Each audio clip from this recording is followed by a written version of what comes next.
এই সংগ্রামে শুরু করেছিল, এই ফ্যাসিস্ট সরকারের বিরুদ্ধে আন্দোলন শুরু করেছিল বিএনপি। বেগম খালেদা জিয়া এবং তারেক রহমানের নেতৃত্বে গত 15টি বছর প্রাণপণ সংগ্রাম করে এসেছে বিএনপি, যার ফলশ্রুতিতে আমরা 5ই আগস্ট পেয়েছি। কেউ কেউ বলার চেষ্টা করেন যে 1.5 মাসের সংগ্রামে নাকি এই আওয়ামী দুঃশাসনে পতন হয়েছে। তাদের ধারণাই নাই আওয়ামী লীগ কত নিষ্ঠুর একটি রাজনৈতিক দল, কিভাবে তারা মানুষকে দমন করে। প্রায় পত্রিকায় তখন ছবি দেখা যেত, হয়তো না মাঝে মাঝে ভুলক্রমে 2-1টি পত্রিকায় হয়তো ছবি দেখা যেত, জেলখানা থেকে বেরিয়ে এসেছে লড়াকু জাতীয়তাবাদী সৈনিক, তার পায়ে ডান্ডা বেড়ি, এসেছে পিতার জানাজায় অংশগ্রহণ করার জন্য। ডান্ডা বাড়িটাও খুলে দেওয়া হয়নি, এমনই ছিল। এটি হলো আওয়ামী লীগের সরকারের প্রতিচ্ছবি। যেভাবে শত শত বিএনপির সৈনিকদেরকে, বিরোধী মতবাদকে দমন করার জন্য শত শত মানুষকে যেভাবে গুম করা হয়েছে, পৃথিবীর ইতিহাসে এই ধরনের বেশি উদাহরণ আর খুঁজে পাওয়া যাবে না। আমাদের কত নেতৃবৃন্দকে তারা হত্যা করেছে, জেলের মধ্যে হত্যা করেছে, জেলের বাইরে হত্যা করেছে, গভীর রাত্রে বাসা থেকে টেনে নিয়ে হত্যা করেছে। এমনকি এই ফ্যাসিস্ট সরকারের শেষে যে 1.5 মাস, এই 1.5 মাসে বিএনপি 422 জন সৈনিককে হত্যা করেছে। এই 22 জন শহীদি দরজা পাবে বলে আমরা আশা করি। এই 22 জন গণতন্ত্রের জন্য জীবন দিয়েছে।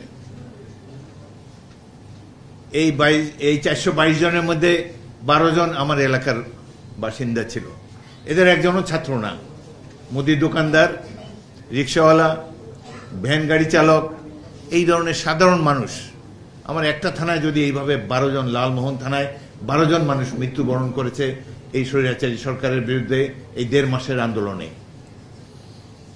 প্রথম দিকে ঢাকা বিশ্ববিদ্যালয়ের চূড়ান্ত পর্যায়ে কোটা আন্দোলন নিয়ে যেটি শুরু হয়েছিল, শক্তি প্রয়োগ করে শেখ হাসিনা এবং আওয়ামী লীগ সরকার তাদেরকে স্তব্ধ করে দিয়েছিল।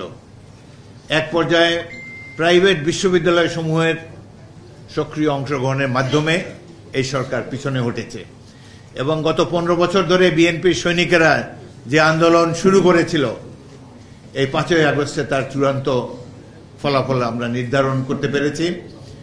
বিএনপি সেখানে ব্যানার নিয়ে অংশগ্রহণ করে নেই, ফেস্টুন ছিল না, পরিচিত মুখেরা অন্তরালে ছিলেন। সেই জন্য অনেকে মনে করেছে যে বিএনপির উপস্থিতি হয়তো তারা দেখতে পায়নি। যারা দেখতে পায়নি তারা হলো অ্যামেচার্স, তারা কেবল টেলিভিশন দেখে অভ্যস্ত। 1971 সালেও তারা বড় জোর রেডিও শুনেছেন, প্রতিবেশী রাষ্ট্র থেকে বা বেতার কেন্দ্র থেকে যেসব খবর আসে সেই পর্যন্তই তাদের দৌড়। কিন্তু বাংলাদেশের একটি সাহসী ছাত্র সমাজ আছে, লড়াকু ছাত্র সমাজ আছে, যুব সমাজ আছে, যারা প্রত্যেক সংগ্রামের সময় রাজপথে নেমে আসে, স্বৈরাচারকে প্রতিরোধ করে।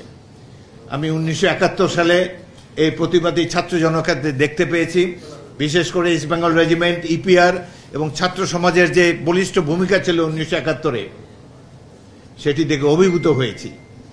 আমাদের দেশে গ্রামাঞ্চলের যে সাধারণ ছাত্ররা, তারা সাধারণত লুঙ্গি পরে, তখন অনেকের পরনে স্যান্ডেলও ছিল না, অনেকের পরনে একটা সাদামাটা গেঞ্জি ছিল।